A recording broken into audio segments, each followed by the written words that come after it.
नमस्कार. MP शिवावा ट्रिक्समध्ये आपल्या सर्वांचं स्वागत आहे. तर या व्हिडिओमध्ये आज आपण कट ऑफ बद्दल चर्चा करणार आहोत. तर बघा, आता कट ऑफ हा मी अंदाजित सांगणार आहे. मागचा मी जो ग्रुप सीचा सांगितला होता कट ऑफ अंदाजित किती 47 ते 49 सांगितला होता मी. ग्रुप सीचा किती 47 ते 49 सांगितला होता.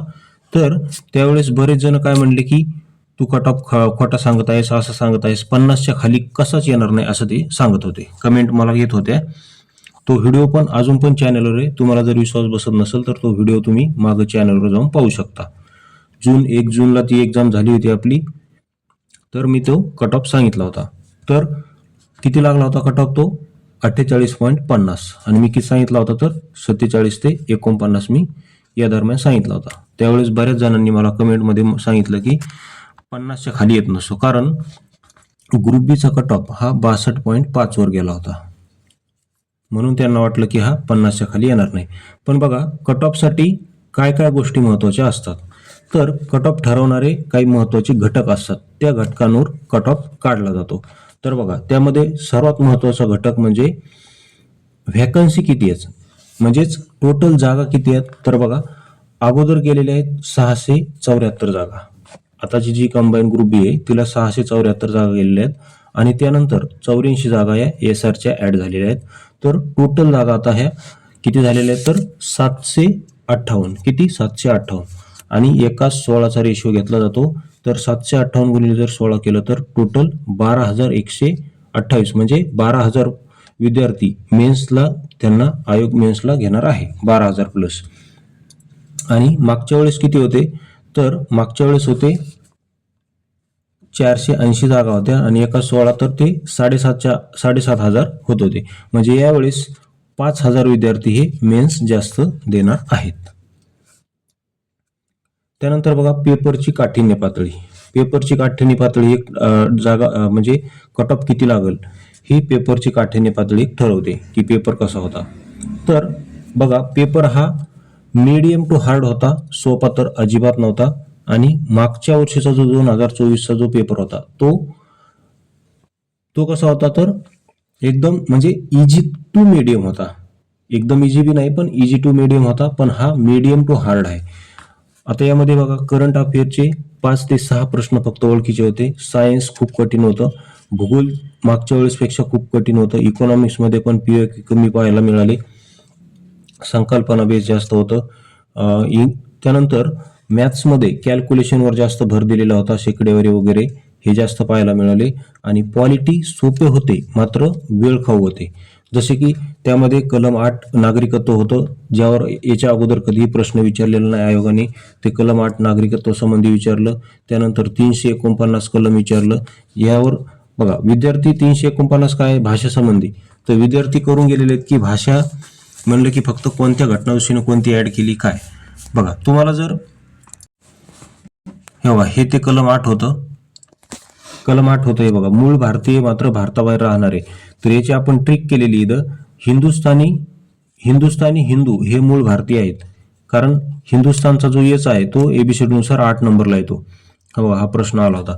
तुम्हाला जर पॉलिटीला कमी मार्क आले असतील यावेळेस आणि तुम्हाला संपूर्ण पॉलिटी आर्टिकलची ट्रिक्स जर पेड PDF हवी असेल तर तुम्ही या नंबरवर संपर्क करू शकता.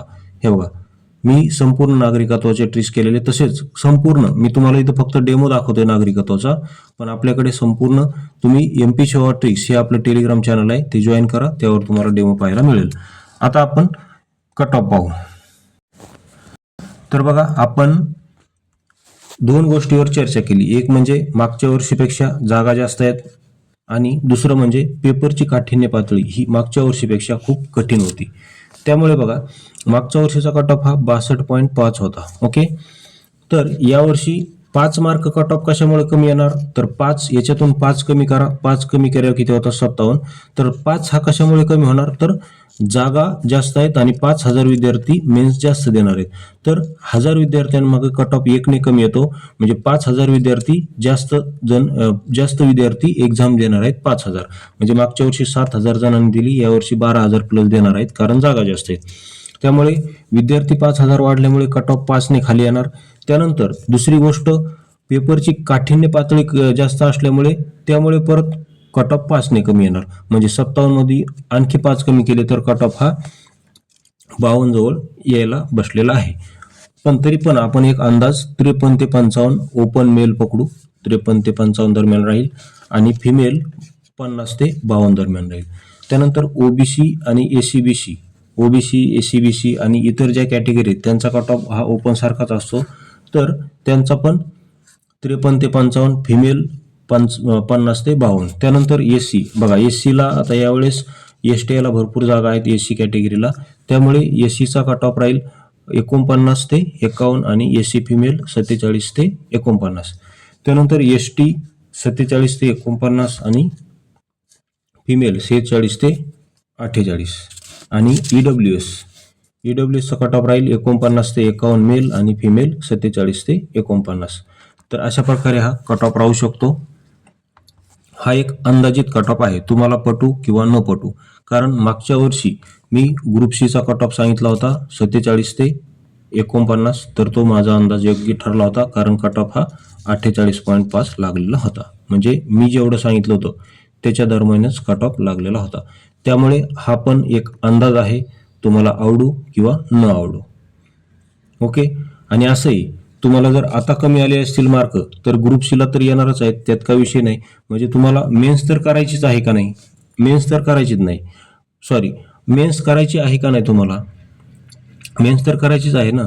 मग आता इथे तुम्हाला मार्क जरी कमी आले असले, समजा तुमचा 50च्या कमी जरी असला स्कोअर, तरी ग्रुप सीला तर तुम्हाला, ग्रुप सीला जर 50 बी आला, समजा आता 50च्या कमी आलाय, ग्रुप सीला 50 बी आला, तरी पण तुम्ही मेन्सला क्वालिफाय होणार, कारण तिथे जागा किती आहेत, 1000 प्लस आहेत, 1000 प्लस जागा तिथे आहेत. त्यामुळे तुम्ही ग्रुप सीला मेन्सला तर बसणारच ना.